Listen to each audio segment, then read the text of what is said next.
DSC అక్రమాలపై CBI విచారణ జరిపించి అందుకు బాధ్యులైన విద్యాశాఖ మంత్రి నారా లోకేష్ రాజీనామా చేసే వరకు తమ పోరాటం ఆపేది లేదని కాకినాడ రూరల్ మాజీ MLA YCP Uttarandhra regional coordinator Kurasala Kannababu తెలిపారు. రాష్ట్రంలో కూటమి ప్రభుత్వం ఏర్పడిన తర్వాత అక్రమాలే అజెండాగా పాలన సాగిస్తున్నారని మాజీ మంత్రి వైసీపీ ఉత్తరాంధ్ర జిల్లాల రీజనల్ కోఆర్డినేటర్ కురసాల కన్నబాబు విమర్శించారు. మాజీ ముఖ్యమంత్రి వైఎస్ఆర్ కాంగ్రెస్ పార్టీ అధినేత వైఎస్ జగన్మోహన్ రెడ్డి పిలుపు మేరకు డిఎస్సిలో జరిగిన అవినీతికి నిరసనగా చేపట్టిన నిరసన దీక్షలు 3వ రోజుకు చేరుకున్నాయి. కాకినాడ రూరల్ నియోజకవర్గంలో మాజీ మంత్రి మరియు వైసీపీ ఉత్తరాంధ్ర జిల్లాల రీజనల్ కోఆర్డినేటర్ కురసాల కన్నబాబు ఆధ్వర్యంలో జరుగుతున్న దీక్షకు శనివారం వైఎస్ఆర్సీపీ కరప మండల అధ్యక్షులు చింతా ఈశ్వరం ఆధ్వర్యంలో పెద్ద ఎత్తున నాయకులు, యువకులు భారీ ర్యాలీగా తరలివచ్చి దీక్షకు తమ సంఘీభావం తెలిపారు. వీరికి కాకినాడ రూరల్ మండల జడ్పీటీసీ మరియు వైసీపీ కాకినాడ రూరల్ మండల అధ్యక్షులు నురుకుర్తి రామకృష్ణ దీక్షకు స్వాగతం పలికారు.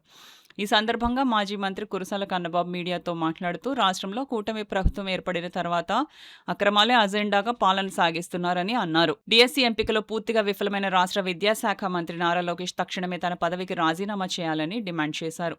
ఈ కార్యక్రమంలో వైసీపీ స్టేట్ ఎగ్జిక్యూటివ్ కౌన్సిల్ సభ్యులు బెజవాడ సత్యనారాయణ, గోపిశెట్టి బాబీ, మాజీ సర్పంచ్ మరియు మండల ఉపాధ్యక్షులు రామదేవ్ సూర్యప్రకాశరావు, కరప మాజీ MPP Sri Lakshmi Satyababu, Koppisetti Ganesh, minority cell నాయకులు కరీం బాషా, వైసీపీ మహిళా విభాగం రాష్ట్ర కార్యదర్శి జమలమడక నాగమణి, వాలంటీర్ల విభాగం నియోజకవర్గ అధ్యక్షుడు ఎం కృష్ణంరాజు, ఎంపీటీసీ సారా రాజేష్, మండల ఎస్సీ సెల్ అధ్యక్షుడు ఉభశ్రీను, పంతం ఇందిర, కరి చక్రధర్, రవడేపేట గ్రామ కమిటీ అధ్యక్షులు గంజా సత్యబాబు, 2వ డివిజన్ ఇన్ఛార్జ్ పాటి సూరిబాబు, 1వ డివిజన్ ఇన్ఛార్జ్ వాసిరెడ్డి సూరిబాబు, వాకలపూడి గ్రామ కమిటీ అధ్యక్షులు బొడ్డు శ్రీను, కరప మాజీ సర్పంచ్ సాదే ఆశాజ్యోతి, వేములమడ మాజీ సర్పంచ్ కమిడి మంగాదేవి, భీమశంకర్, కొవ్వూరు మాజీ సర్పంచ్ పిల్లి చక్కర్రావు, వేలంగి మాజీ సర్పంచ్ సవిలే నీలిమా రాజేష్, వైసీపీ నాయకులు, కార్యకర్తలు పాల్గొన్నారు. ప్రతి అక్రమాన్ని నిలదీస్తాం.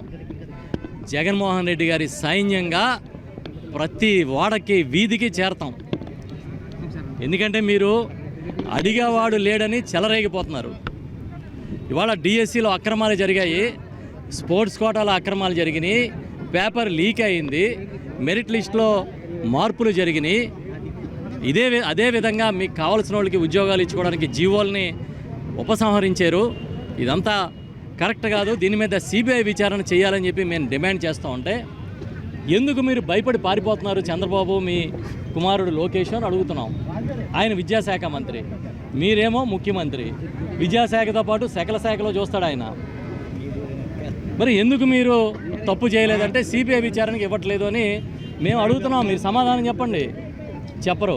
అందుకే ఈ డిఎస్సి అక్రమాలని సిబిఐ విచారణకి ఇవ్వాలని గట్టిగా డిమాండ్ చేస్తూ కార్యక్రమం చేస్తున్నాం. దీంతోపాటు నారా లోకేష్ గారు విద్యాశాఖ మంత్రి బాధ్యత వహిస్తూ రాజీనామా చేయాల్సిందే. దీంట్లో వెనకడుగు వేసే ప్రసక్తే లేదు. కేంద్రంలో నీట్లో ఆరోపణలు వస్తే స్వయంగా మోడీ గారు ధర్మేంద్ర ప్రధాన్ గారితో ప్రజల యువత డిమాండ్ మేరకు రాజీనామా చేయించారు. కేంద్ర విద్యాశాఖ మంత్రి రాజీనామా చేస్తే నీకేమైందయా, రాజీనామా చేయలేవా, నైతిక బాధ్యత వహించలేవా అని మేము అడుగుతూ ఉంటే సమాధానం చెప్పడు ఆయన. మరోపక్క ఫీజు రియంబర్స్మెంట్ అంటే గుర్తొచ్చేదే రాజశేఖర రెడ్డి గారు, జగన్మోహన్ రెడ్డి గారు. ఇవాళ ఫీజు రియంబర్స్మెంట్ బకాయిలు 9,500 కోట్లు. పిల్లలు ఎలా చదవాలి, తల్లిదండ్రులు ఎలా చదివించాలి, చేద్దామంటే పనులు లేవు, చదువుకుందామంటే నువ్వు ఫీజులు కట్టవు. ఎక్కడ తీసుకెళ్తున్నావు ఈ డబ్బులన్నీ? ఆరోగ్యశ్రీకి బకాయిలు, ఆసుపత్రికి వెళ్తే వైద్యం చేయాలంటారు. అడిగే నాదులు లేదు, చెప్తే వినే ప్రభుత్వం కాదు ఇది, చెవులు మూసుకున్న ప్రభుత్వం. పోనీ అప్పులు ఏమైనా తక్కువ తెచ్చాడా? 3,61,000 కోట్లు ఈ 2 ఏళ్ల కాలంలో చంద్రబాబు నాయుడు అప్పు చేశాడు. చివరికి పక్కనున్న పాన్ డబ్బాలో కూడా ఎవడన్నా అప్పు ఇస్తాడంటే ఇల్లు నుంచి ఉంటున్నాడు. ఇవ్వయా బాబు స్వామి, మా దగ్గర ఖాళీ అయిపోయింది ఖజానా అన్నట్టుగా. ఇటు పాన్ డబ్బా దగ్గర మొదలెట్టి చివరికి ఆర్బీఐ దాకా వేస్ అండ్ మీన్స్ అంటాడు, అది అంటాడు, ఇది అంటాడు. అసలు ప్రతిరోజు అప్పే. రోజుకి 492 కోట్లు అప్పు చేస్తున్నావు. మరి 492 కోట్లు అప్పు చేసిన వాడు ప్రాధాన్య రంగాలైన విద్య, వైద్యం, వ్యవసాయానికి ఎందుకు నువ్వు బకాయిలు పెడుతున్నావు? ఎందుకు చూడటం లేదా సంక్షేమం అని మేము ప్రశ్నిస్తున్నాం. మీకు చేత కాదు. మీకు దుర్మార్గమైన ఆలోచనలు తప్పించి, మీ రియల్ ఎస్టేట్ ఆలోచనలు తప్పించి రియల్ ప్రజల ఆలోచనలు మీకు తెలియదు, లేవు. ఏం చేస్తున్నారు మీకైనా అర్థమవుతుందా? మేము అందుకే చెప్తున్నాం, ఈ బకాయిలు డిమాండ్ మేరకు చేయాల్సిందే, మీరు ఖచ్చితంగా ఇచ్చి తీరాల్సిందే. 3,000 నిరుద్యోగ భృతి ఏది? ఎక్కడిచ్చావు, ఎవడికిచ్చావు? నువ్వు ఇచ్చానన్నావు కదా, లబ్ధిదారుల లిస్టులు పెట్టు. సచివాలయాల్లోనే పంచాయతీ ఆఫీసులోని లబ్ధిదారు లిస్టు తగిలించండి, ఎంతమందికి ఇచ్చావో మేము చూస్తాం. ఒక కొత్త పెన్షన్ ఇవ్వలేదు, కొత్త రేషన్ కార్డు ఇవ్వలేదు. నేను మొన్న క్యాబినెట్ మీటింగ్ పెట్టి అంటాడట, పేపర్లో లీకులు ఇస్తున్నాడు, జగన్మోహన్ రెడ్డి లాంటి నాయకుడు నేను ఎవరిని చూడలేదు, ఇంత దుర్మార్గమా, ఇంత విధ్వంసమా అంటున్నాడ. నువ్వు ఎవరిని చూడలేదు కాబట్టి 40 ఏళ్ళు రాజకీయం చేసావు ఈ రాష్ట్రంలో. నీకు ఇలాంటి వాడు ఎవడో తగలలే. ఇంత గట్టిగా నిలదీసేవాడు, నినదించేవాడు, నిన్ను అడ్డుకునేవాడు, నీ అక్రమాలను అడ్డుకునేవాడు ఎవడో లేడు కాబట్టి 40 ఏళ్ళు రాజకీయం చేయగలిగావు. ఇవాళ జగన్మోహన్ రెడ్డి గారు దేవరపల్లి వస్తే పొగాకు రైతుల పరామర్శకి మీరు కనీసం ఒక ఎస్ఐని కూడా సెక్యూరిటీ ఇవ్వకుండా నీ ఛానల్స్లో ఏం చెప్పిస్తావు? లంపెన్ శక్తులు అంట. మేము వైఎస్ఆర్ పార్టీ వాళ్ళందరూ లంపెన్ శక్తులు, మీ పార్టీలో ఉన్న వాళ్ళందరూ హిమాలయాల నుంచి వచ్చిన స్వామీజీలుని. లంపెన్ గ్రూపులు వచ్చేసి ముందు రోజు 3-4 రోజుల ముందే 5,000 మంది 10,000 మందిని ఒక్కొక్కటికి 5,000 10,000 ఇచ్చి తరలించి అక్కడ పెడుతున్నారు. వీళ్ళందరూ రోడ్ల మీదకి వస్తున్నారని చెప్పడానికి సిగ్గన్నా ఉండాలి.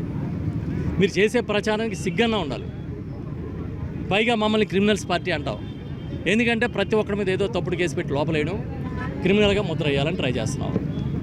నీది అబద్ధాల ఫ్యాక్టరీ. రోజు 10 అబద్ధాలు వదిలి ప్రజల్లోకి తీసుకెళ్లాలని ట్రై చేస్తావు. మీ అబద్ధాల ఫ్యాక్టరీలో అబద్ధాలని నిజం చేయడం కోసం మీకు ఒక పెద్ద వ్యవస్థ ఉంది. అందుకే చెప్తున్నాం మేము, నీ అబద్ధాలకి, నీ కాకమ్మ కథలకి ఎవడో వైఎస్ఆర్ పార్టీలో సామాన్య కార్యకర్త కూడా భయపడ్డు.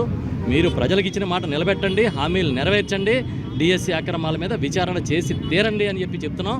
రేపు 10వ తేదీన